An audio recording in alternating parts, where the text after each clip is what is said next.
katanya. Ya saya nurut aja, saya nggak tahu jalan. Ya ngomong, oh, ya Pak enak ini Pak. Berangkat dari rumah jam 7, ibadahnya itu dimulai jam 8. Jam 8 kurang 5, saya bingung loh ini kok masih di dalam perumahan. Saya mulai gelisah, saya tanya sama dia, sudah sampai tak ini? Sebentar lagi, dia ngomong kayak gitu. Saya bingung, saya telepon gembalanya di sana, dikasih Sherlock, tapi Sherlocknya nggak bisa dibuka. Dikasih alamatnya salah. Padahal sopir saya itu sudah pernah ke gereja itu. Saya ngomong, loh kamu ini tahu tak jalan nih? Ya kumat, namanya sopir sudah tua ya. Saya dulu pernah diajak jalan-jalan di Bali, dia ngomong katanya tahu jalan, puter-puter, tapi akhirnya dibawa ke daerah Grobogan itu, penjara itu loh. Ya, saya pengalaman dari saya khawatir ini salah pasti ini jalannya. Saya tanya sama dia, loh kamu tahu tak jalannya? Rodok bingung katanya. Loh, jam 8 kan sudah ibadah. Saya tanya, lu kamu jadi ini? Bingung aku Pak, ya turun tanya. Tanya ternyata salahnya itu tidak nanggung-nanggung. Jadi dari seumpama saya ke kanan, dia arahnya ke kiri. Jadi sudah jalan hampir 1 jam. Mau kembali ke kanan ini kan waktunya 1 jam. Saya bingung. Saya tanya sama dia, lu kayak apa ini? Ngebut Pak, waduh. Saya tanya gembalanya di sana, ya gak apa-apa Pak, tenang saja Pak, kita masih baru ibadah. Tapi ya lucu, jadi saya sampai di sana itu jam 9 kurang seperempat. Saya kira wah sudah diisi khotbah orang lain mungkin. Saya datang masih puji-pujian. Terus saya tanya sama gembalanya, tuh kok masih pujian? Loh iya di sini pujiannya 1 jam. Jadi jam 8 sampai jam 9. Ya, ini karena dikasih di YouTube, jadi saya nggak mau ngomong lebih panjang lagi. Banyak keanehan-keanehan yang ada di sana, saya bingung ibadah ini, liturginya bagaimana, ini bingung saya. Tetapi hari ini sesuai dengan janji saya, 2 minggu yang lalu berbicara tentang mamon, di mana pada waktu itu mungkin kurang jelas. Memang bicara tentang mamon itu bahasa aslinya kalau ditarik terus itu nanti larinya juga ke uang ya, terutama uang. Ini memang tidak gampang. Ya, saya pelajari beberapa ayat di firman Tuhan ini yang berbicara tentang uang ini nggak gampang, sulit. Apalagi tubuh kita, daging kita sudah terlalu biasa memandang uang secara biasanya dalam hidup ini seperti ini kalau uang ini, dan bisa dipergunakan seperti ini dan tujuannya seperti ini. Apalagi situasi saat ini ya, situasi saat ini bagi yang kerja, bagi yang pengusaha atau apapun juga pasti berkata berat. Pasti nggak ada orang satupun yang ngomong ringan, nggak ada. Saya biasanya makan siang di sebuah tempat itu, waduh, penuh. Sekarang tak tanyai yang jaga, kok sepi kenapa? Gak tahu Pak, aneh katanya. Ya, di mana-mana suasananya sepi. Ya, siapapun, bukan satu bidang makanan saja, tetapi semua tempat usaha, semua tempat kerja, sepi katanya. Usaha lagi surut, lagi pusing. Kalau usahanya surut, pusing berarti pemasukan kurang. Berarti duitnya kurang. Kalau duitnya kurang berarti hatinya kurang seneng. Ya, susah. Nah ini kenapa kok bisa seperti ini? Yang lebih khawatir lagi kalau sudah susah karena duitnya nggak ada, mau beribadah sulit, mau ketemu sama Tuhan sulit, mau berdoa sulit. Macam-macam. Karena kenapa bisa seperti itu? Nah ini tetap karena tidak tahu Tuhan taruhkan dalam hati saya, di dalam Filipi pasal 4 ayat 4 itu sangat kuat. Bersukacitalah senantiasa di dalam Tuhan. Ini dampak efeknya ini sangat-sangat Besar sekali bagi orang percaya. Karena itu bukan sebuah anjuran, tetapi hendaknya kamu tetap bersuka cita dalam situasi apapun juga. Ya, baik ada duit, nggak punya duit, baik sakit atau apapun juga, itu tetap kamu bersuka cita karena rumusnya satu, di dalam Tuhan. Nah ini caranya bagaimana? Semua orang mau ke gereja, semua orang mau beribadah, semua orang mau apapun tujuannya satu, supaya ada bahagia tuh. Ada senang, ada damai sejahtera, ada sukacita. Orang dalam kehidupan dunia ini apapun bentuknya yang dicari sesuatu itu pasti tujuannya supaya kita happy, seneng, sejahtera. Tidak ada aku mencari sesuatu supaya aku susah, nggak mungkin lah itu. Siapapun nggak mungkin. Semua orang dalam kehidupan ini pasti mencari sesuatu supaya senang. Nah, ini yang menjadi pokok, ini jadi satu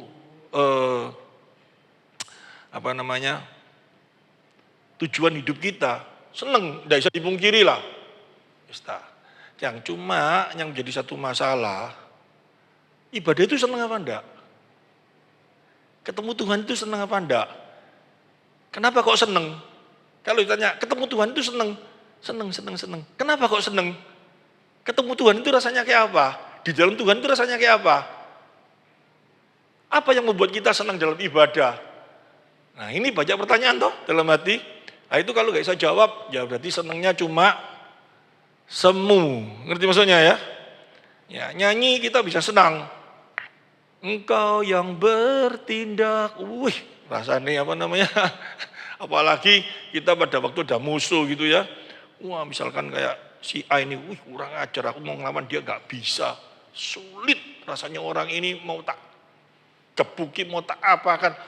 Gak mampu tapi aku. Langsung kita nyanyi pada waktu ada pujian. Engkau yang bertindak. Wajahnya orang itu dibukui sama Tuhan. Hatinya kita rasanya kayak apa? Wah seneng, nyanyi tambah emosi, tambah rasanya sampai nangis. Terima kasih Tuhan, padahal orang di rumah lagi bakar rujak enak-enak. Ya. Bisa terjadi seperti itu, manusia itu pikirannya itu dikuasai dengan hal yang seperti itu. Dan ini lagu-lagu di dalam gereja ini yang sentimental kalau saya ngomong ya. Itu banyak sekali. Jadi banyak sekali orang datang beribadah, kekuatannya itu dari pujian dan penyembahan. Enggak salah, tetapi bukan di sana. Kekuatan yang utama melalui firman Tuhan. Amin. Pujian penyembahan bisa menyegarkan kita, bisa.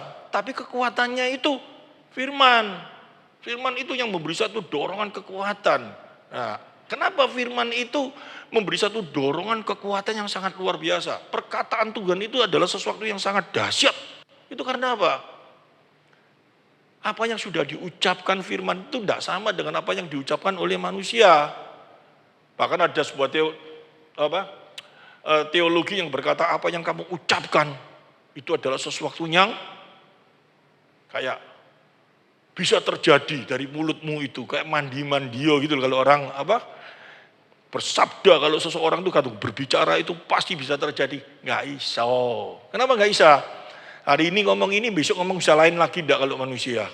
Enggak bisa, itu ngomong kayak gitu itu omongan-omongan apa sih? Gitu loh. Kenapa omongannya Tuhan itu pasti, yang dia omongkan itu pasti terjadi. Karena apa? Sekali dia berbicara, berfirman enggak akan diulang, enggak akan dirubah. Amin. Pasti terjadi, itu bedanya di sana. Nah ini sekilas info ya. Jadi jangan kalau kayak gitu aku tak ngomong sembarangan emang tak terjadi. Ya terserah kamu, tapi akibatnya kamu akan terima. Betul toh? Ngomong sembarangan kamu ditangkap polisi bisaan ya. Jadi kalau ngomong juga pakai hikmat. Tapi omonganmu itu tidak akan membawa jalan hidupmu. Yang mengatur jalan hidupmu itu bukan omonganmu, tetapi Tuhan. Tetapi di dalam kehidupan sosial bisa terjadi. Kita tidak ada gawe ini, ada Mike Tyson lewat. Mike Tyson, ketek. Ya kamu dipukul ya, di omonganmu itu ya salah. Kamu pesok semua, kamu kena pukul. Ya, itu dari omonganmu. Terus kamu ngomong, ini omonganku mandi. Ya salahmu sendiri itu bukan dari omonganmu. Tapi kalau kamu mulai berbicara, saya berbicara, hari ini juga saya dapat mobil. Dan saya kalau sudah berbicara pasti terjadi. Ya Sabdao sampai Gunung Meledos pun nggak akan dapat mobil kalau kamu nggak kerja. Ya, jadi ini harus dibedakan. Ya, kita harus mengerti ini dengan baik. Nah, sekarang kita mau lihat manusia hidup semuanya mencari kebahagiaan. Semua. Pesta, mau kamu rohaniawan, mau kamu rohana, mau kamu apapun juga yang dicari kebahagiaan, damai sejahtera, ketenangan. Benar ya? Semua. Kenapa bisa terjadi seperti itu? Itu karena ada sesuatu yang ditanam oleh Allah dalam hidup kita. Dia yang menciptakan. Ada sesuatu yang terjadi dalam kehidupan kita. Ya ini asal mulanya, ya kita tidak mau lihat dari hal yang utama ini. Karena hal yang utama dalam hidup ini apa sih? Manusia ini diciptakan, ya manusia jatuh dalam dosa, manusia diberi kena kutuk, ya habis gitu karena kutukan Tuhan itu nggak main-main, bumi dikutuk, manusia dikutuk akan sakit, bekerja dengan sulit. Ini nyata loh, Tuhan kan ngomong toh, yang laki akan bekerja cari makan dengan sulit. Ya, omongannya Tuhan itu nggak bisa ditarik ulang, nggak jadi wes, karena dia baik, tak kasih ini, enggak. Itu terjadi dengan sulit, yang perempuan akan melahirkan kesakitan, berarti ada penyakit, ada sakit, ada apa semua.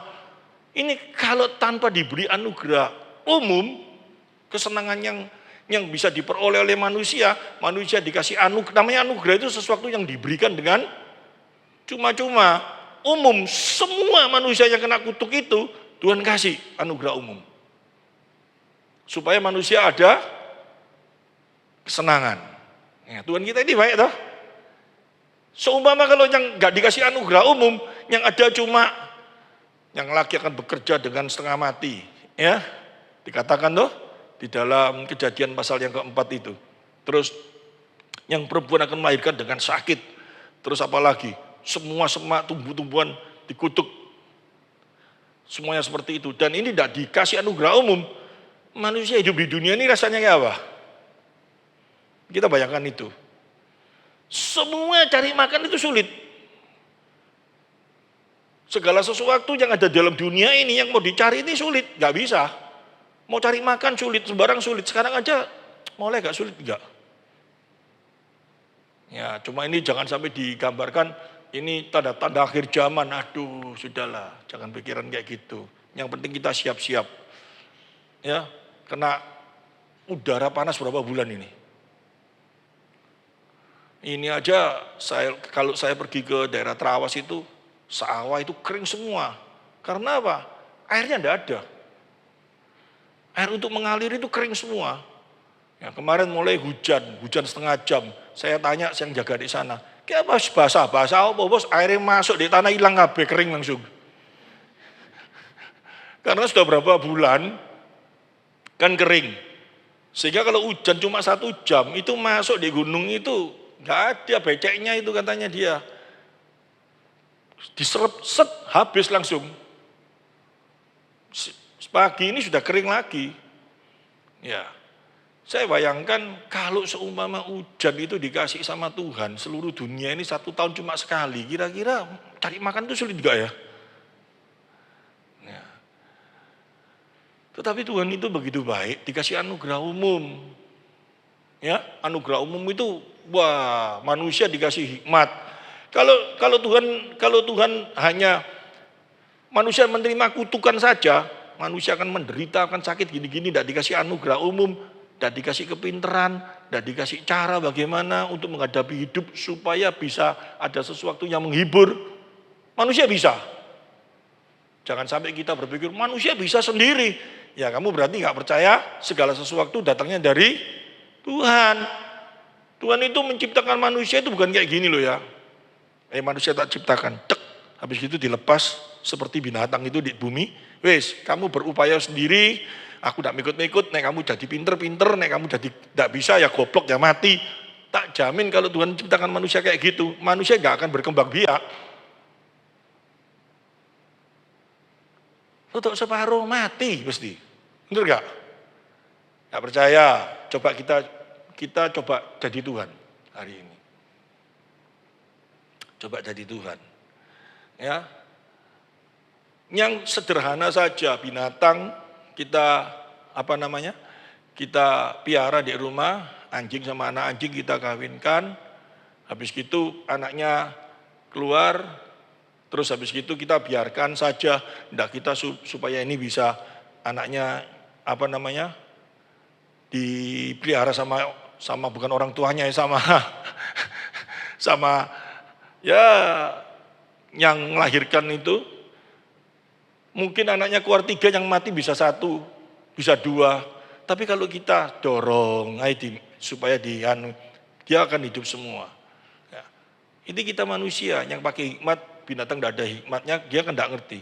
Nah, sekarang kalau manusia gak dikasih hikmat sama Tuhan, tidak dikasih kepintaran sama Tuhan, yang manusia kena kutuk, dibiarkan saja. Gak ada manusia yang bisa hidup. Tidak ada manusia yang bisa tahan menghadapi kehidupan yang sudah kena kutuk sama Allah. Kita sadari ini dulu. Ini pasti. Nah, otak kita ini sudah rusak. Otak kita ini sudah rusak beribu-ribu tahun karena kita merasa bahwa tanpa Tuhan kita bisa melakukan segala sesuatu. Bahwa kita bisa pandai, kita bisa bertagam dengan pinter, bisa menghasilkan sesuatu, bisa apa. Sehingga dari menghasilkan sesuatu itu bisa membuat kita bahagia. Benar gak? Padahal anugerah umum itu diberikan sama kita, tidak bisa membuat kita bahagia penuh dalam hidup kita, itu tidak mungkin bisa. Sudah pernah saya jelaskan toh, uang apa-apa semua, gak akan bisa membuat kita bahagia penuh. Tapi cuman menghibur dalam kehidupan kita, sehingga kita gak sampai depresi. Ngerti maksudnya? Banyak orang yang depresi, ya, gak kuat menghadapi kehidupan karena orang ini tidak bisa melihat di dalam anugerah umum. Dia merasa bahwa, wah, hidupnya sudah gak ada jalan. Padahal anugerah umum itu diberikan kepada semua orang, enggak? Semua orang yang mau bekerja, yang mau giat, yang mau ini, pasti ada jalan. Untuk mengerti tentang anugerah umum aja manusia bisa salah jalan enggak? Bisa stres enggak? Bisa enggak? Bisa toh? Waduh, ini tokoku sepi. Berarti aku ini kena masalah, ini kayak apa ini? Enggak mikir-mikir. Kalau kita mikir semua sepi, semua apa ya, kita cari hikmat, dodol tahu dah, ganti dodol apa dah, supaya dapat duit, berusaha kayak apa kan masih bisa. Tapi karena anugerah umum itu kita tidak mengerti, rasanya kita kena masalah ini, aku lagi kena masalah berat ini, akhirnya depresi, stres, sakit, apa semua macam-macam. Padahal tentang anugerah umum aja, untuk memahamannya bisa sulit gak? Bisa. Anugerah umum apalagi digabung dengan anugerah khusus, tambah cilaka. Nah, ini saya sekarang mau bicara tentang anugerah khusus dulu. Ya, tadi saya berbicara tentang anugerah umum. Kenapa sih anugerah umum ini bisa membuat bahagia dalam kehidupan kita? Bisa. Itu memang Allah berikan bagi kehidupan kita. Saya kasih contoh yang gampang ya, contoh yang gampang. Kita buka di dalam Matius pasal 5 ayat 45.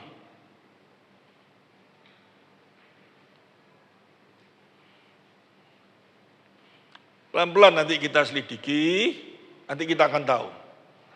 Karena dengan demikianlah kamu menjadi anak-anak Bapa-Mu yang surga yang menerbitkan matahari bagi orang yang jahat dan orang yang baik, dan menurunkan hujan bagi orang yang benar dan orang yang tidak benar. Kita jangan menganggap turun hujan itu bukan sesuatu yang sangat membahagiakan.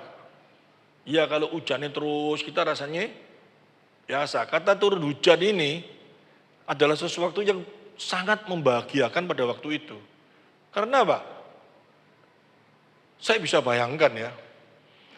Saya di Trawas seringkali di sana, saya lihat ada ladangnya petani itu yang besar karena tidak ada hujan loh. Kering kayak kebakar gitu semuanya. Kalau ketemu sama ibu, bapak itu saya tanya, kayak apa keadaannya? Aduh susah, kalau hujan, gak bisa digarap. bendino aku sembayang supaya hujan turun sehingga sawane bisa digarap. Saya bayangkan pada waktu di malam itu hujan, dia rasanya senangnya apa? Sudah diharapkan berapa bulan ini tidak hujan-hujan, terus hujan, rasanya hatinya itu kan senangnya luar biasa ya. Bahagia luar biasa. Dan itu diberikan kepada semua orang, mau jahat mau baik, semua diberikan. Nah, hujan nanti diturun hujan, dari hujan aja kok bisa senang karena apa sih? Coba kita tarik terus ya. Dengan adanya hujan nanti dia bisa nanam padi. Oh kalau bisa nanam padi dia bisa dibuat makan. Jadi sawah sak gitu gede dimakan dewe. Nah, ini juga ada sesuatu yang ambigu. Oh iya kalau enggak ada hujan nanti sawahnya enggak ada hasil dia enggak bisa makan. Padahal kalau untuk makan enggak perlu sawah gede sak gitu, bener ya? Dengan adanya sawah gede kayak gitu 1 hektar mungkin dengan adanya hujan nanti bisa panen, bener ya? Nah, hasil panennya nanti bisa dijual menghasilkan uang dan dia merasa bahwa uang ini yang akan membuat dia bukan kenyang, uang gak bisa kenyang no perut, bisa membuat dia bahagia, ngerti? Apa yang diinginkan pasti bisa dicapai. Jadi yang nomor 1 dalam hidup ini yang bisa membuat bahagia itu uang, yang di depan ngomong uang. Jadi kalau pada waktu ada situasi yang seperti ini, toko sepi, kerjaan sulit, ya susah karena uangnya nggak bisa membuat dia bahagia, dia mulai takut. Padahal tujuan Tuhan memberikan anugerah umum itu bukan cuma seperti itu saja, supaya manusia itu kebahagiaannya murni tergantung sama uang. Tapi Tuhan itu tahu ya bahwa manusia hidup itu kalau nggak dikasih sesuatu yang namanya anugerah umum ini, tambahan-tambahan sedikit ini, kesenangan ini, manusia nggak mampu.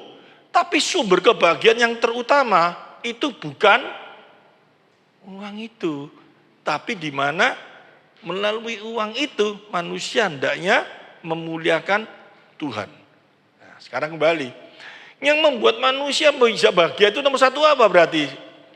Dekat sama Tuhan. Nah, kalau dekat sama Tuhan, pertanyaan saya, dekat sama Tuhan dulu ya, dekat sama Tuhan. Jadi punya duit gak punya duit, kalau bisa dekat sama Tuhan itu bahagia enggak? Bahagia, bener? Nah, sekarang saya tanya, kenapa kalau dekat sama Tuhan itu bisa bahagia? Ya karena kalau dekat sama Tuhan, nanti dia mesti kasih aku duit. Kembali lagi ke duit. Jadi sumber kebahagiaan kita itu tetap duit. Utak kita sudah rusak yang seperti itu. Kalau aku dekat sama Tuhan, dia mau tahu aku, dia cinta aku, nanti dia pasti memenuhi kebutuhanku yaitu apa nomor 1?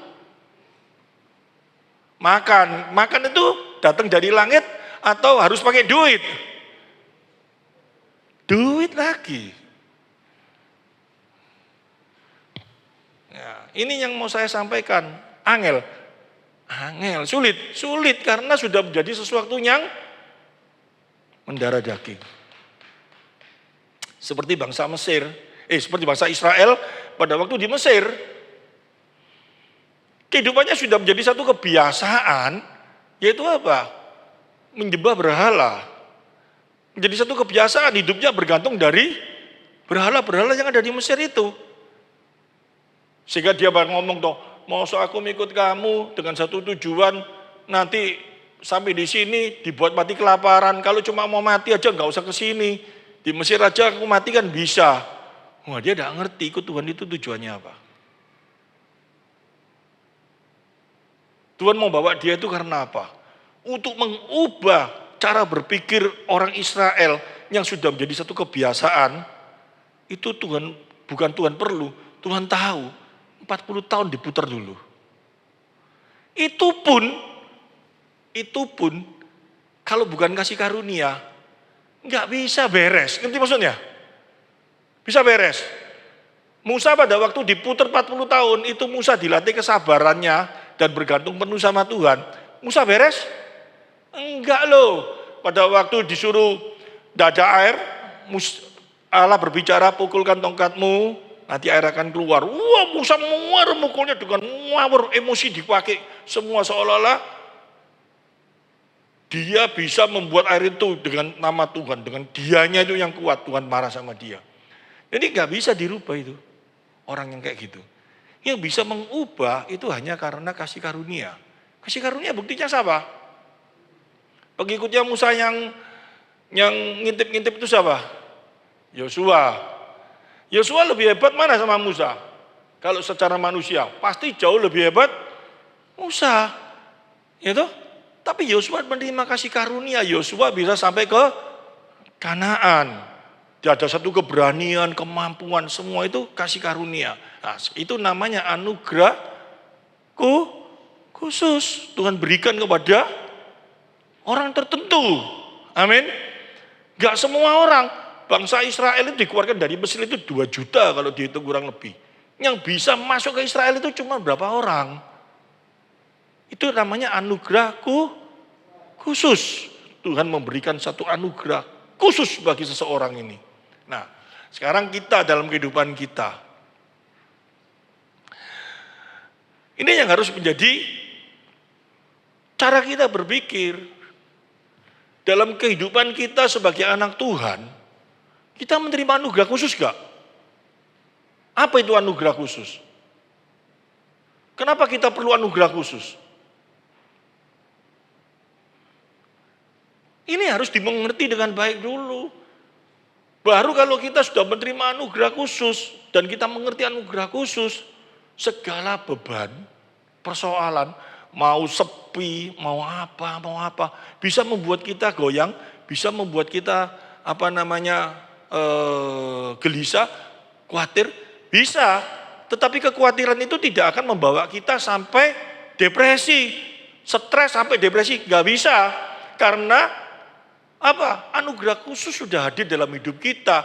Dia akan menghibur, dia akan memberikan kekuatan dalam hidup kita. Sayangnya di gereja yang diberitakan, yang diajarkan hanya anugerah umum. Kamu nek setia sama Tuhan, nek cinta Tuhan, apa sih yang kamu mau? Tuhan pasti kasih. Minta apa? Duit.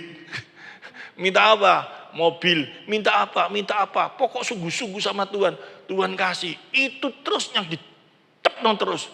Dipakai ayat-ayat. Ayat-ayatnya apa yang dipakai? Perjanjian lama. Perjanjian lama yang taat sama Tuhan diberkati. Betul. Betul.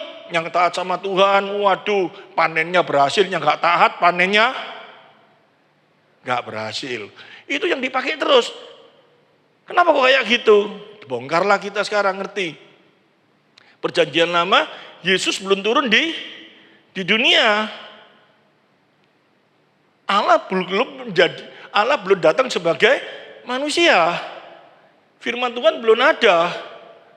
Untuk menyatakan bahwa Allah yang disembah itu adalah Allah yang hidup. Allah harus menyatakan bahwa dirinya adalah Allah yang daulat. Karena apa? Manusia ini sudah bejat semua pada waktu zaman dulu. Saya review ulang kembali ya. Manusia pada zaman dulu ini semuanya diciptakan sudah kena kutuk karena dosa semua. Tidak ada manusia suci, tidak ada. Semua manusia berdosa. Semuanya harus dihukum. Tidak ada seorang pun yang mencari Allah. Benar dong? Dikatakan dalam kitab Roma. Nah, tapi mereka menciptakan Allah sesuai dengan pikirannya. Yaitu apa? Ciptaan Allah disembah. Seolah-olah ciptaan Allah itu adalah Allah. Buktinya apa?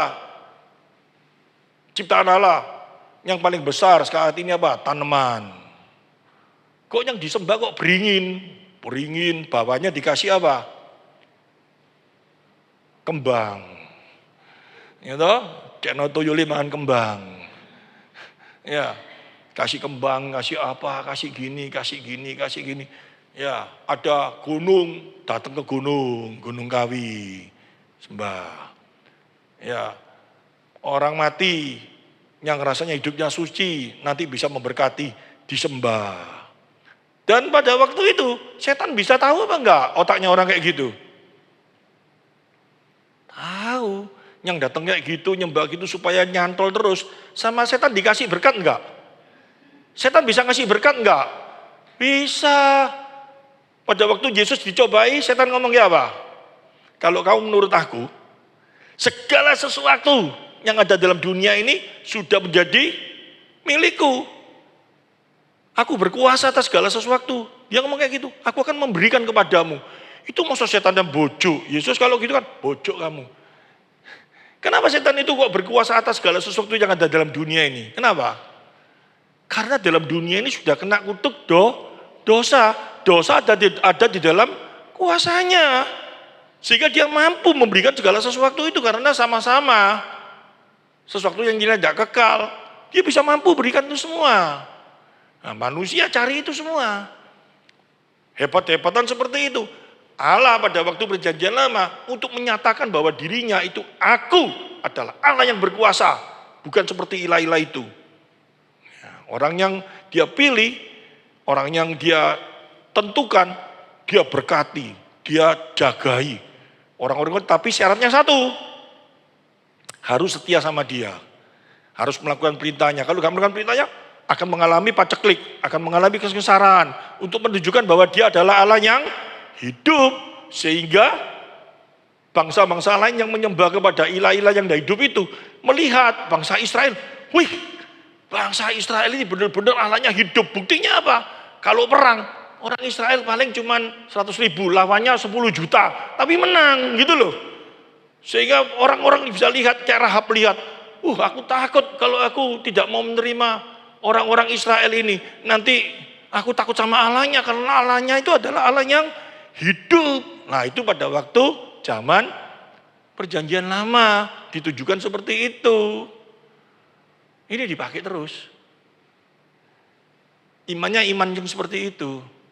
Padahal sekarang zaman perjanjian baru, Allah sudah datang di dunia enggak? Sudah memberikan hidupnya enggak? Sudah mati enggak? Sudah bangkit enggak? Sudah, kita percaya enggak? Ya percaya. Percayanya kita karena apa? Karena salib atau karena kalau kita diberkati? Nah, ini namanya anugerah khusus. Kamu bisa percaya dengan sungguh-sungguh bahwa Yesus itu adalah mati bagi kita dan Dia Allah yang menyertai kita. Amin. Nah, yang jadi satu pertanyaan, kalau anugerah namanya anugerahku khusus sama anugerah umum, ada bedanya enggak? Kalau umum itu diberikan kepada semua enggak?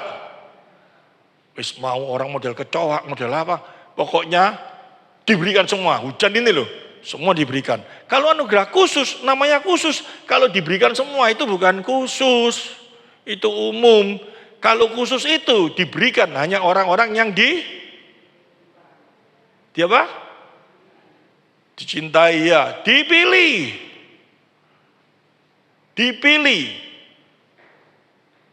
Ya, bukan karena cantik rupaku, bukan karena elek mukaku. Gitu, cantik elek tapi Tuhan pilih. Kenapa kok pilih? Enggak tahu, itu namanya anugerah khusus.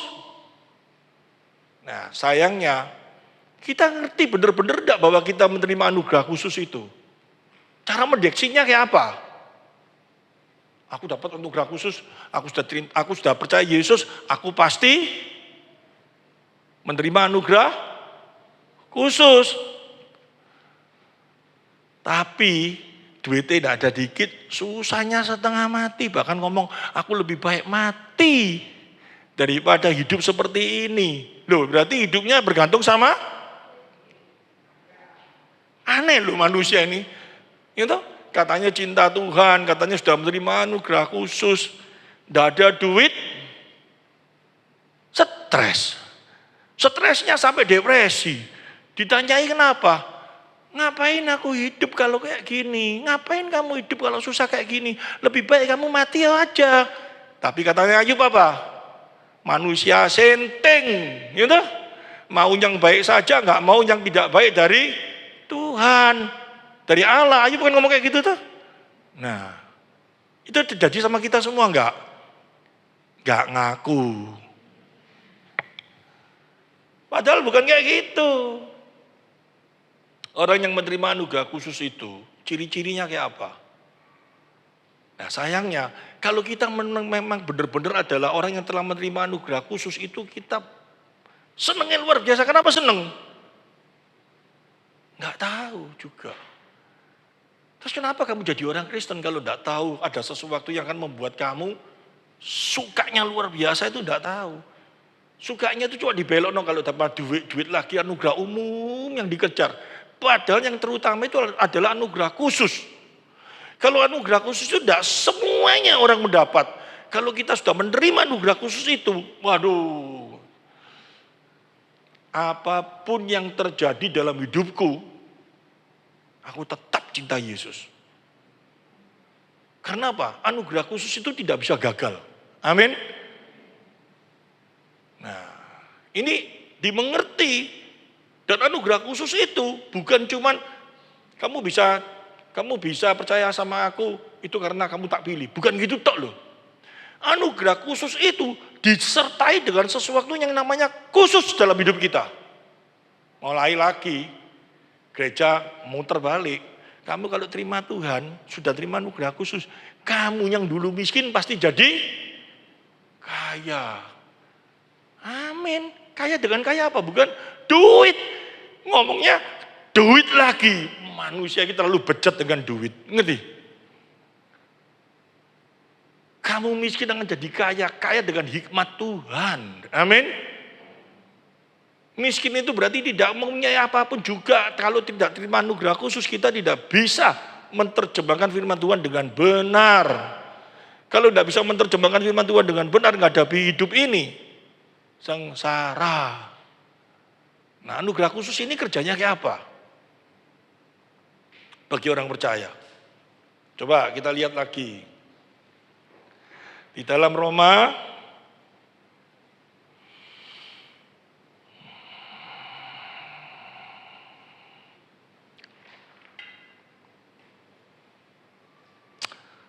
pasal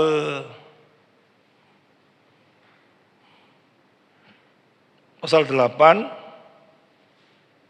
ayat 28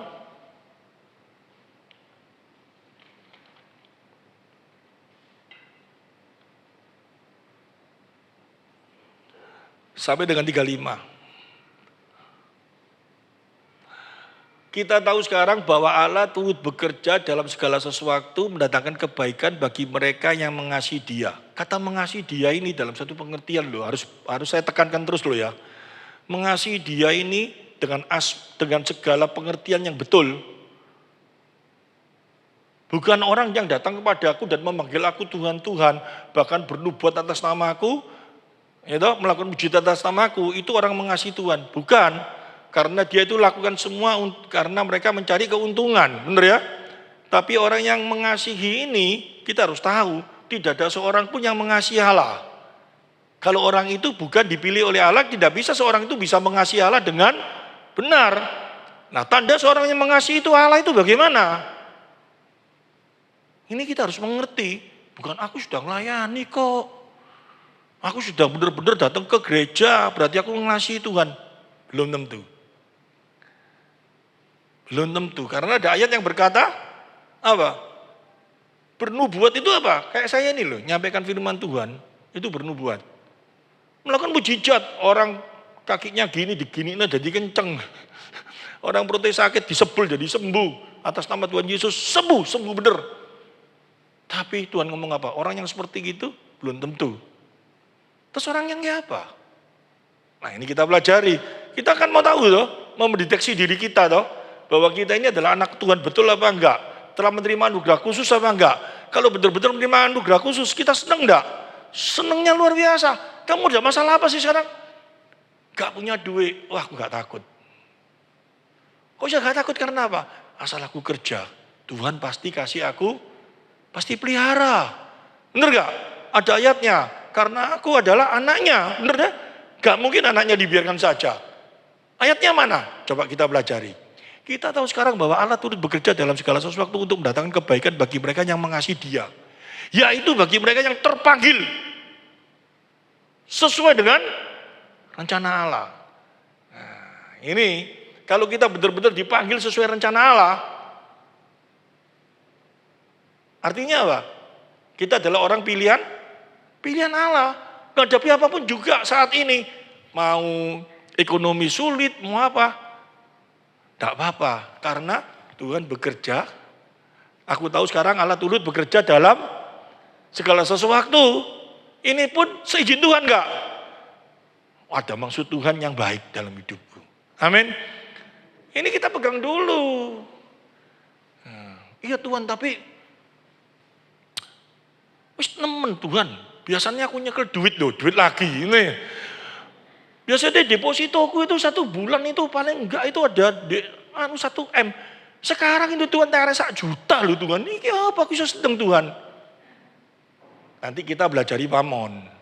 Gitu? Karena sementara ini kamu duit 1 M itu kamu pergunakan untuk apa? Untuk menyenangkan dagingmu atau untuk Tuhan? Nah, tujuan duit itu diberikan bagi kita itu apa? Untuk diri kita, untuk supaya kita senang-senang atau untuk Tuhan? Kalau duit itu kita punya tujuannya untuk menyenangkan daging, pada waktu duitnya nggak ada, dagingnya yang jerit-jerit. Bener, tergantung dari kita. Nah, sekarang kita sudah salah kebablas lama enggak? Selama ini duitnya kita buat untuk apa? Nyenangkan daging enggak? Wis kapok enggak? Pada waktu udah ada duit, sengsara enggak? Karena dagingnya enggak bisa disenangkan. Tapi coba kalau ada duit itu untuk menyenangkan Tuhan, duit ada enggak ada, bisa tetap senang enggak? Bisa, kenapa? Karena segala sesuatu Tuhan pelihara. Duit dikit Tuhan enggak butuh duitmu banyak sak berapa, enggak kok. Tapi Tuhan butuh hatimu. Nah, duit itu bisa menyenangkan Tuhan itu di mana? Nanti kita pelajari. Ya, kita coba baca ayat ini dulu.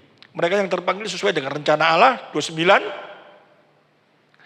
Sebab semua orang yang dipilihnya dari semula, mereka juga ditentukannya dari semula untuk menjadi serupa dengan gambar anaknya. Kalau saya menjelaskan serupa gambar anaknya ini nanti bingung semua. Tapi saya kasih sedikit aja. Ya toh, serupa gambar anaknya itu artinya apa? Bukan kamu macam jadi Yesus, dodok gemuk, Yesus kurus harus kurus. Enggak. Tapi prinsip hidupmu ini loh. Kristus itu datang di dunia sebagai manusia 100% tulen enggak? Tulen.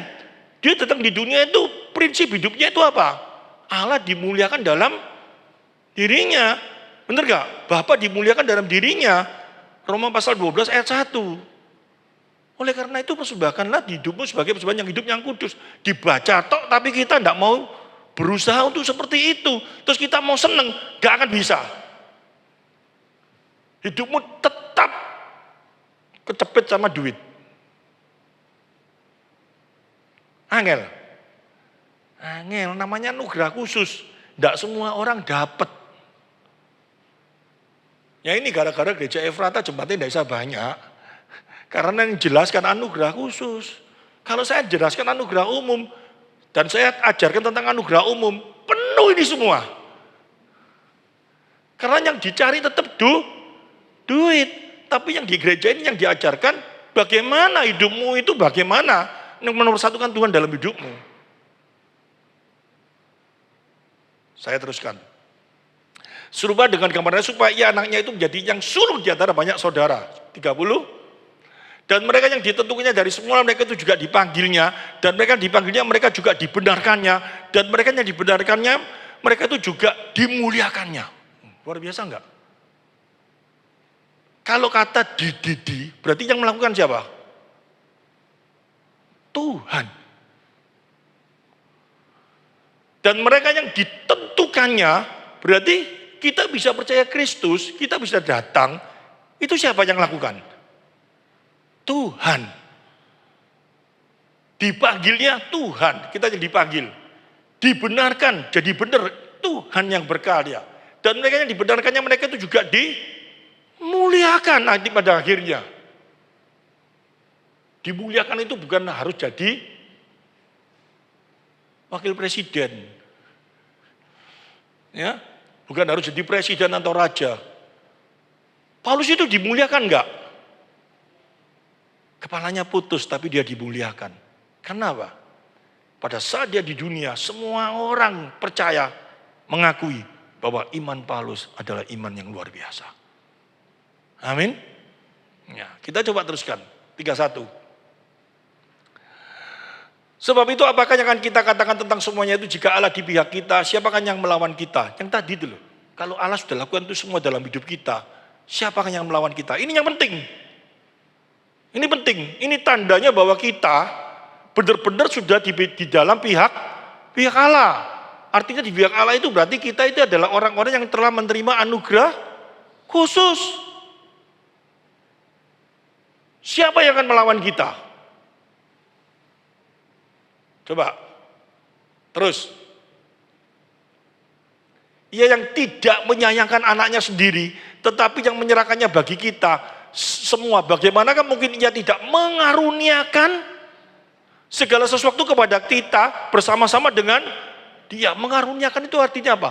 Memberi kekuatan, memberi satu sesuatu yang nggak masuk akal. Kita bisa setia. Kita bisa benar-benar mengasihi dia dalam situasi apapun juga. Itu karena siapa? Nah dia. Saya tadi kemarin dengar, ya coba di tempat ini ya Ratna, keracunan, sakit, masuk UGD. Tapi dia ngomong, aku mau istirahat, besok supaya saya ke gereja. Puji Tuhan. Dia bukan cuma menerima anugerah umum disembuhkan. Tapi bukti dia menerima anugerah khusus. Dia gak males-malesan sama Simon, alasan aku ini sakit, aku gak wigi, kan bisa alasan ngomong Pak Titi. Tapi dia mau datang, itu karena dia hatinya bersama dengan Tuhan. Dan dia diberi kekuatan. Kalau disembuhkan, dia ngomong, puji Tuhan, Tuhan sembuhkan aku. Tapi supaya gak ke gereja aku tidur-tidur, itu bukan dari Tuhan. Kesembuhan itu bisa gak dari setan. Supaya gak ke gereja, supaya tidur-tidur. Benar tak? Ada kesempatan bisa tidur. Kalau dari Tuhan, disembuhkan, dibawa ke rumah Tuhan untuk memuliakan Tuhan. Itu bersuka cita hatimu. Kamu langsung, oh Tuhan, aku bukan mulai dicoba. Aku bisa merasakan aku adalah manusia yang menerima anugerah khusus. Buktinya apa? Aku ini lemah loh Tuhan. Tapi Tuhan memberi aku kekuatan untuk aku datang di rumahmu. Untuk aku dapat beribadah. Untuk memuliakanmu. Itu kamu penerima anugerah khusus. Perutnya sakit titik, kukulnya bengkak gitu aja gak mau ke gereja. Kukulnya berdos. Nanti dilihat orang isin. Berdos semua apa kamu. Ini harus dimengerti dengan baik. Kemarin segala sesuatu kepada kita bersama-sama dengan dia. 33. Siapa yang akan menggugat orang-orang pilihan Allah? Allah yang membenarkan mereka. Siapa yang mengangkat hukum mereka? Gak ada. Kita adalah orang yang dipilih. Kita sudah diberikan satu kekuatan. Gak ada Allah menuduh kita lagi. Bahkan apa coba kita lihat. Kristus Yesus yang telah mati. Bahkan lebih lagi ia telah bangkit. Dan juga duduk di sebelah kanan Allah yang malah menjadi pembela bagi kita. Ini luar biasa. Jangan mau ada sebuah teologi ya. Oh Allah lagi marah sama kamu. Kamu gak dibela, kamu dicol dong, dilepas dong kan. Enggak. Allah kita bukan Allah bibo. Allah bibo itu apa? Kamu dekat, aku dekat. Kamu jauh, aku jauh. Enggak. Engkau jauh, aku jauh. Engkau dekat, aku dekat. Itu Allahnya bibo. Tapi kalau Allah kita enggak. Kalau kita sudah dipilih, kita jauh. Dia tetap menangkap kita. Dia tetap membela kita. Dia tetap menjaga kita. Amin. Caranya bagaimana? Kita lihat ayat selanjutnya. Siapa akan memisahkan kita dari Kristus? Penindasan Gak bisa. Karena kita dijagai sama dia. Kita bisa ditindas sama, ya enggak tahu zaman sekarang yang nindas mungkin bukan pemerintahan pada waktu itu ya. Mungkin suaminya atau istrinya atau siapa. Gak usah nang gereja. Kok nang gereja katakan duit blonjo. Tapi kita bisa menenangkan, kita bisa tenang, kita tetap bisa datang ke gereja. Itu semua karena apa? Kekuatan Allah. Itu membuktikan bahwa engkau adalah anak Allah. Anak Allah yang adalah orang-orang yang dipilih. Dikatakan apa?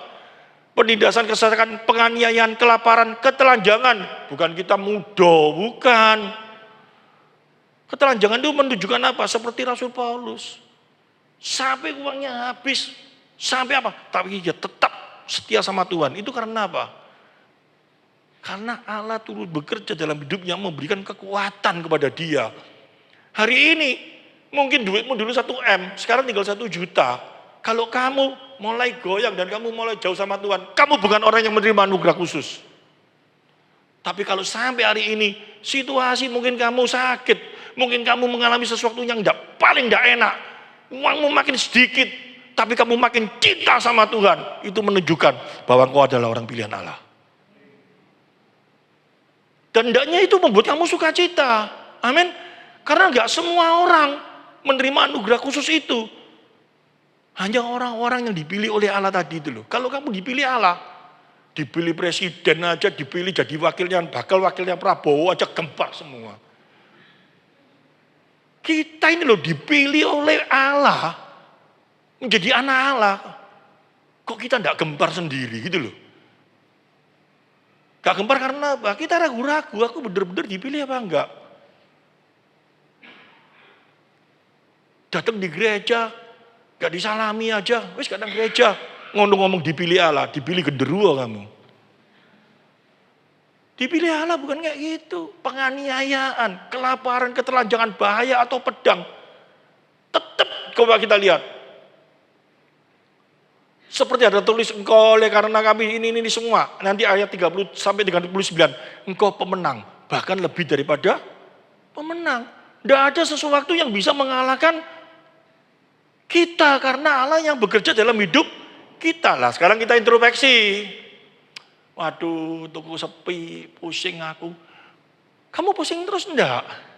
Kalau kamu pada waktu ngadepi ini kamu, ya memang bisa terjadi seperti ini. Dan aku percaya ini kebaikan yang Tuhan berikan dalam hidupku. Puji Tuhan, aku mulai tenang. Itu engkau adalah anak Allah. Tapi kalau engkau, aku kayak gini terus aku bisa stres aku. Lambungku naik. Waduh, bisa masuk UGD aku. Waduh, yang gereja gak bisa lambungku naik.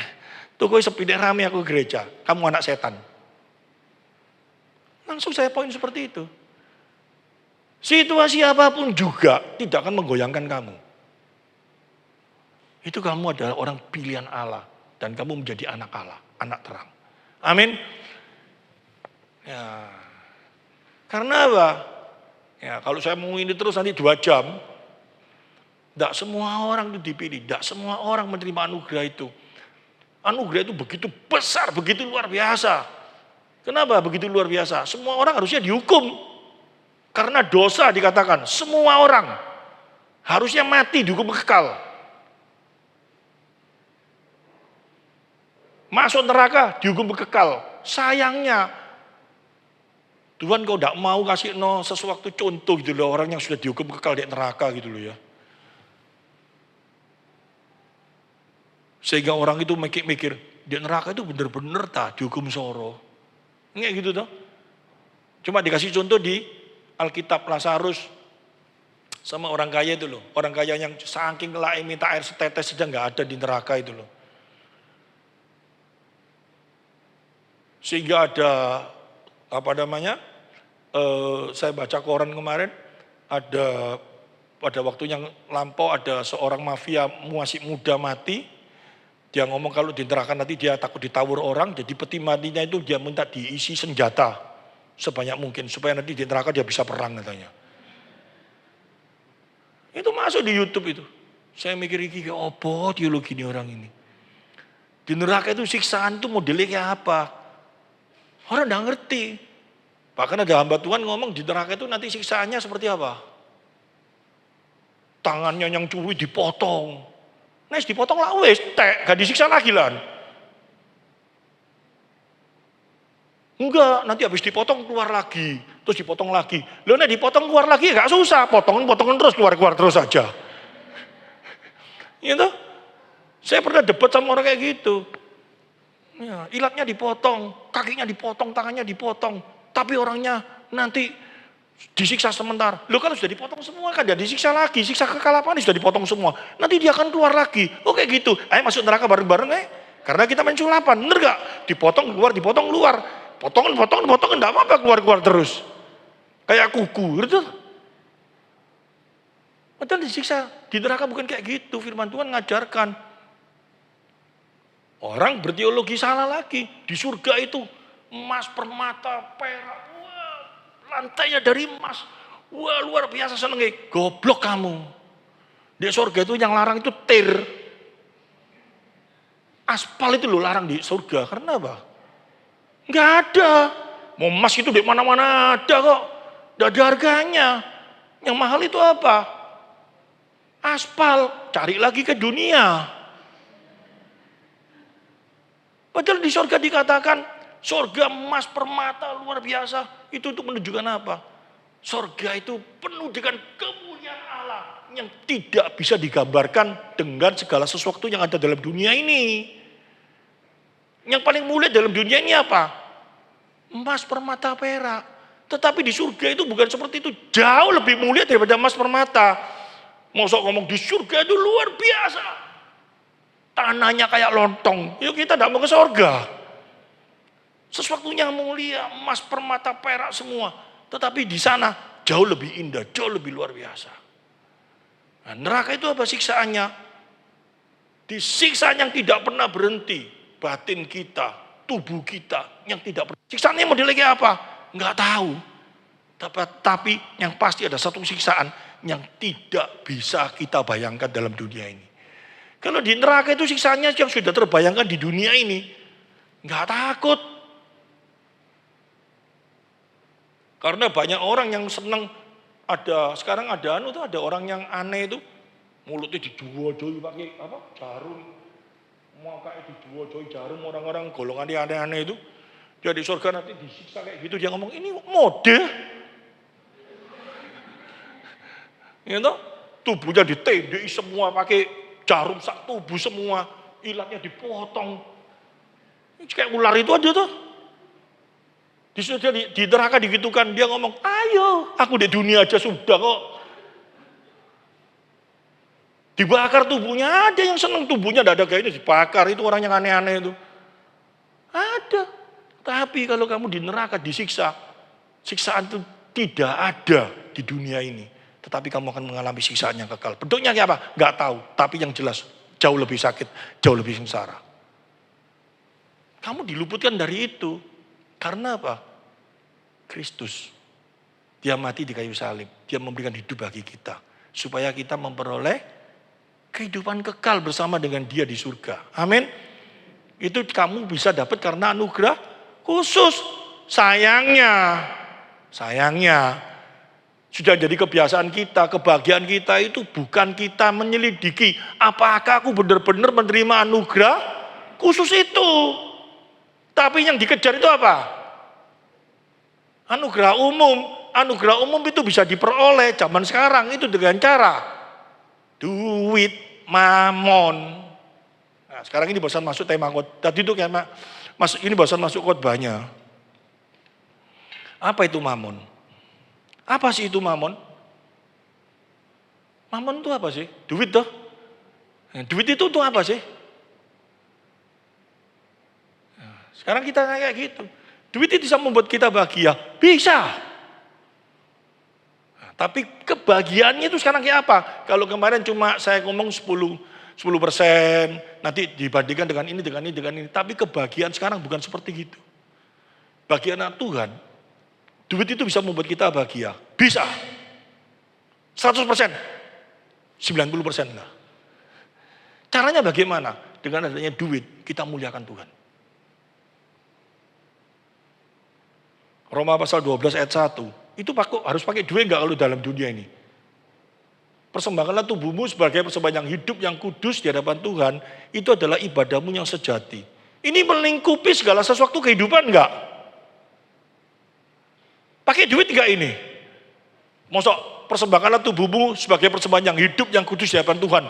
Aku hidup kudus, wes tak bakar aja hidupku. Tuhan minta kita mati dibakar gitu, hidup-hidup. Enggak. Persembahan hidup yang kudus adalah persembahkan tubuhmu sebagai persembahan yang hidup, yang kudus di hadapan Tuhan. Itu ibadahmu sejati. Itu bisa berupa apa? Suami istri, istrinya datang. Ya toh, dengan adanya kepingin menyenangkan suaminya, ya kemarin ya beli siomay ya.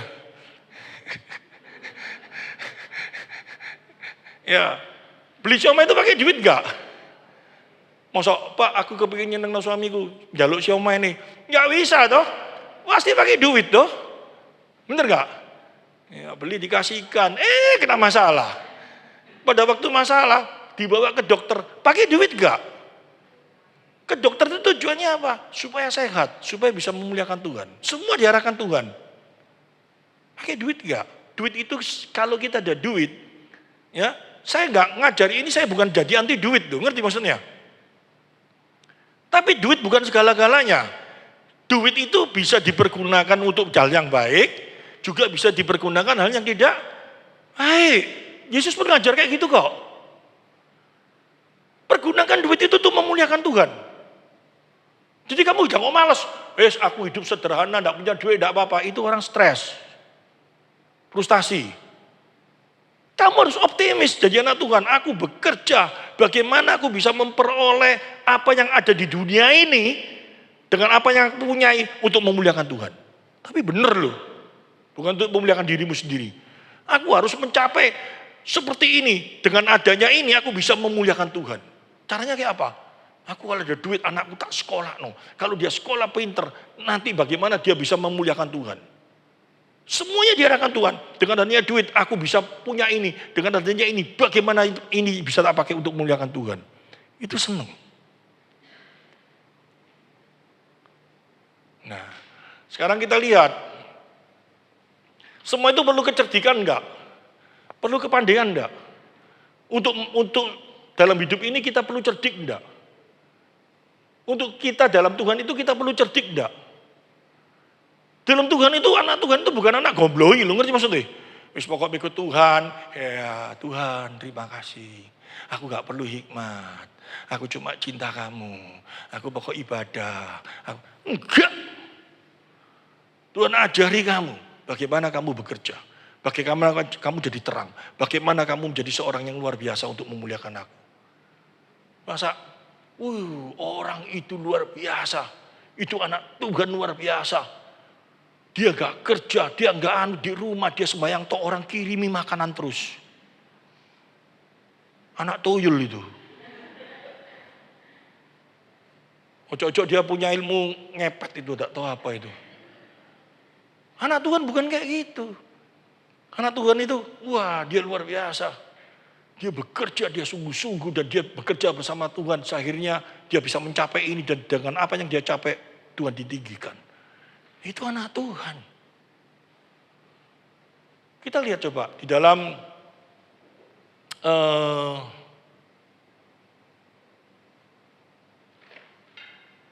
Lukas pasal 16 itu, ayat 1 sampai 9.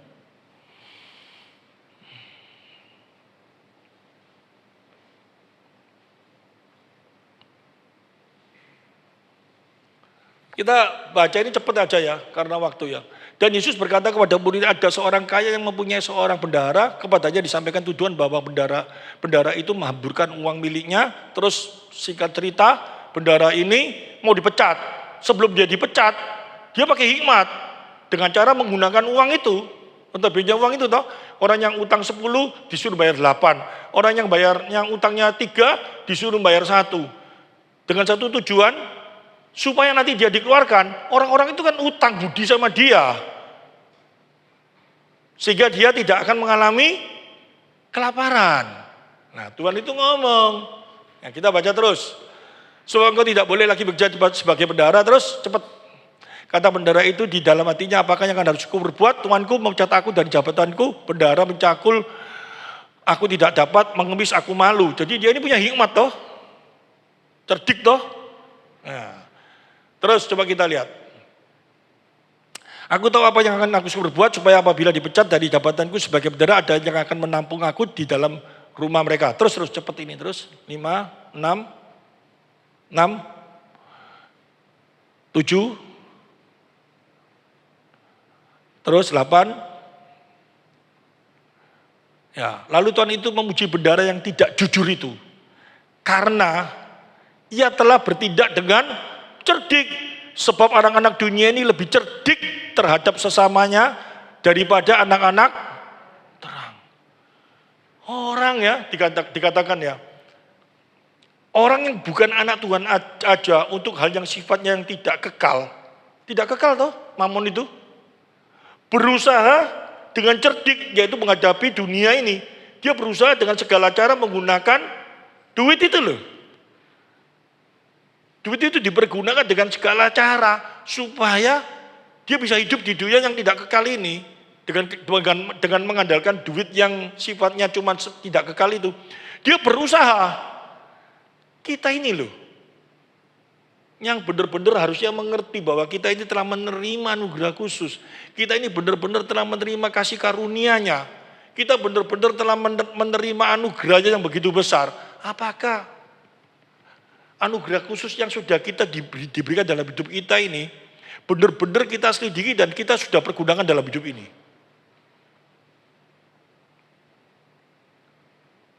Sementara dalam hidup ini loh, apakah kita ini benar-benar telah mempergunakan anugerah khusus yang Tuhan berikan itu dalam hidup kita ini? Yang tadi aku ngomong gitu loh. Kita semua ini dalam hidup ini menghadapi situasi-situasi enggak? Pada waktu menghadapi situasi yang paling enggak enak ini, yang teringat dalam pikiran kita itu apa? Anugerah umum apa anugerah khusus? Kalau kamu benar-benar memiliki kekuatan anugerah khusus, kamu tidak akan terpuruk. Kamu tidak akan stres, kamu tidak akan depresi.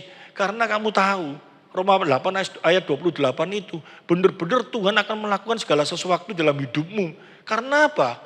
Dia sudah mati bagi kita. Dia sudah memberikan anaknya yang tunggal bagi kita. Masa dia tidak melakukan segala sesuatu untuk hidup kita? Cuma masalah koeteo aja kamu grogi, kamu khawatir, kamu takut tidak makan. Masalah apapun juga. Tuhan itu cuma yang ngomong kayak gitu. Ya, terhadap sesamanya daripada anak-anak terang. 9. Dan aku berkata kepadamu, ikatlah persahabatan dengan mempergunakan mamon yang tidak jujur, supaya jika mamon itu tidak dapat menolong lagi. Tidak dapat menolong itu artinya apa?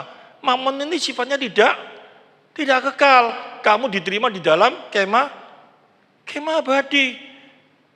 Dan waktu kamu dalam dunia ini, kamu belajar kayak orang-orang anak dunia itu loh.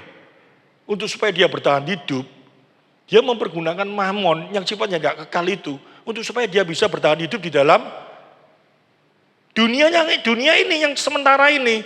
Dan kamu anak-anak terang, hendaknya kamu itu belajar dari anak dunia ini loh.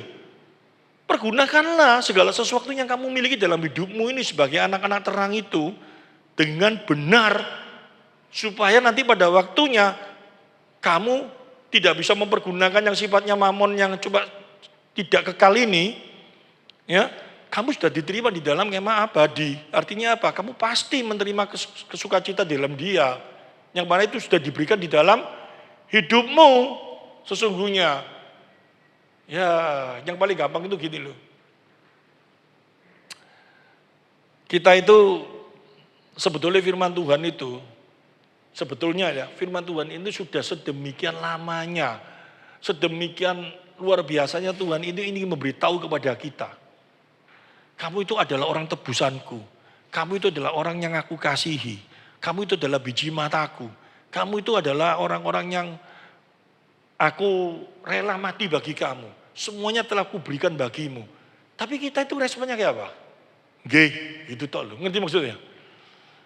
Pada waktu menghadapi situasi apapun juga,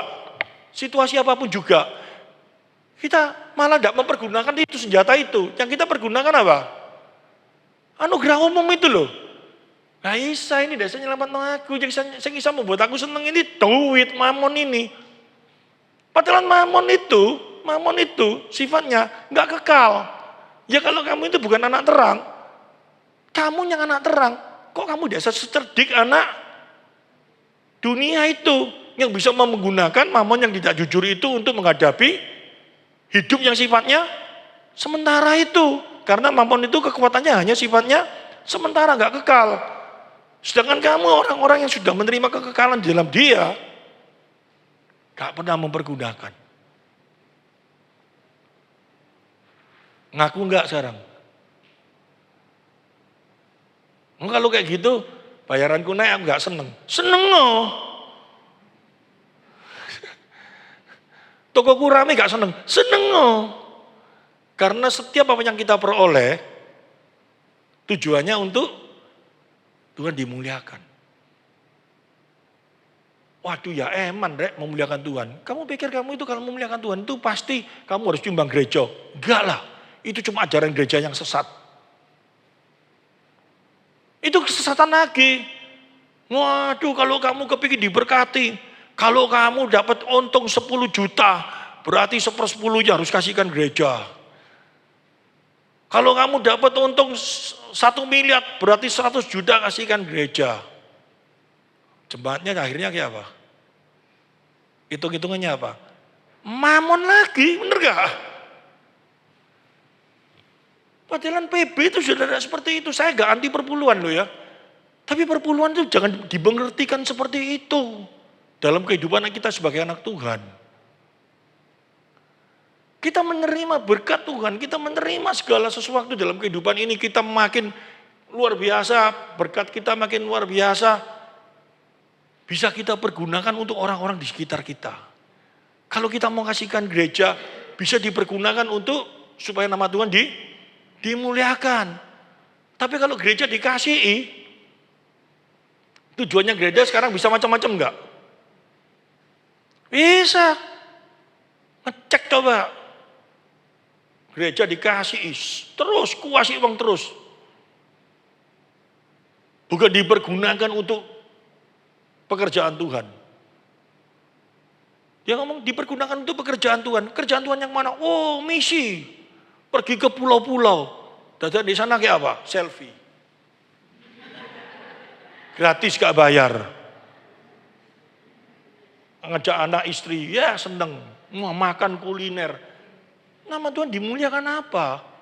Di sana gerejanya dikasih khotbah gitu, toh dia dapat duit lagi. Itu bukan memuliakan Tuhan. Tapi coba-coba dibawa ke sana. Uang yang ada dipakai, gereja dibangun. Supaya orang-orang bisa beribadah dengan baik apa semua. Itu memuliakan Tuhan. Tapi sekarang yang terjadi apa? Coba kita mulai berpikir dengan baik, dengan cerdik. Dan kalau itu yang terjadi, hati senang enggak? Memberi di gereja, malah dikasih pengertian. Kalau kamu memberi ke gereja, sudah nggak usah lihat dipergunakan untuk apa, itu urusannya dia. Loh ya urusanmu. Urusanmu itu. Kamu kalau menyokong gereja itu jadi sesat, kayak apa? Kamu memberi, kamu lihat dipergunakan untuk apa. Karena kamu dikasih hikmat sama Tuhan. Itu penting. Kalau di tempat ini, bendahara tutup habis selesai gereja, kasihnya berapa? Sak gini, kita duit banyak, kita pulang nanti makan sama-sama pakai duit ini didekno ae. Nang Pasar Ratu digawe bacaan gitu. Jemaatnya dikasih perpuluhan terus pendetanya perutnya digedekno gitu. Kan bukan seperti itu. Dipergunakan untuk apa? Diberikan alat musik. Diberikan untuk apa? Dipakai untuk apa? Jelas semuanya. Pada waktu seperti itu Anda memberi. Ada sukacita enggak? Waduh, aku bekerja, aku memberi. Dan ini dipakai untuk pekerjaan Tuhan. Wah, di sana yang enggak punya apa, dikasihkan. Ditanyai saya itu. Ini apa namanya? LED yang di sini mana? Dirombeng sama Wida. Enggak. Kita punya TV, LED yang kayak apa? Saya kasihkan gereja yang nggak punya, saya kasihkan. Ada tanda terimanya, ada buktinya di saya. Jelas semua, harus seperti itu. Jangan-jangan ditanya apa? Oh dirombeng wida di Kekulan Pentol. Kan ya repot. Nggak bisa, semuanya harus transparan. Supaya jemaat memberi bisa merasakan, wah ini untuk pekerjaan Tuhan. Ini loh yang digambarkan. Uang itu, mamon itu tidak jujur. Artinya itu apa? Dia bisa dibuat sesuatu yang nyeleweng, tapi dia bisa dipergunakan untuk pekerjaan Tuhan. Kamu bisa dia tidak jujur, tapi kamu harus sahabat, kamu harus mengerti dipergunakan untuk apa. Ini kalau kita mengerti dengan baik. Situasi dalam dunia ini mungkin boleh, ya curhat marut lah, berat. Semua mengalami enggak? Sama semualah. Pada waktu kering, gak ada mata, gak ada hujan. Anak Tuhan, anak setan, anak tuyul, semua gak ada hujan. Bener gak? Semua gak kena hujan. Pada waktu hujan diturunkan, semua kena hujan gak? Ya, tinggal sekarang kualitasnya. Anak Tuhan ditanyai, sepi, stres. Loh, sepi, stres aku. Tapi aku untung punya Tuhan. Aku jadi tenang. Amin. Ada satu optimis. Karena optimisnya apa? Bagi Tuhan, tidak ada yang mustahil, pasti dia. Doa jangan ngomong kayak gitu. Aku percaya ada rencana Tuhan yang baik di balik ini semuanya. Dan aku tahu, itu optimis. Oh, nanti aku kerugianku ini Tuhan ganti berlipat-lipat ganda. Itu teologi nalo, tomboan. Bukan kayak gitu. Nah ini kita harus mengerti dengan baik semuanya. Sehingga ibadah kita menjadi kuat. Sehingga ibadah kita jadi kuat itu artinya apa? Hidup kita ini loh. Situasi apapun juga. Kita bisa susah, bisa. Tapi gak sampai tergeletak. Kita bisa khawatir, bisa. Tapi gak berlebihan. Karena apa? Arti anugerah khusus sudah ada dalam hidup kita. Seneng. Coba kita gak pernah diuji. Hidupnya enak. Terus aku enak Tuhan, buktinya apa? Hidupku enak. Terus mati di neraka. Kan bingung.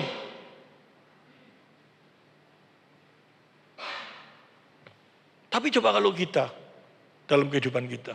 Wah kita bisa enak, terus waktu saat dari enak itu kita bisa merasakan untuk Tuhan. Wah aku tenang.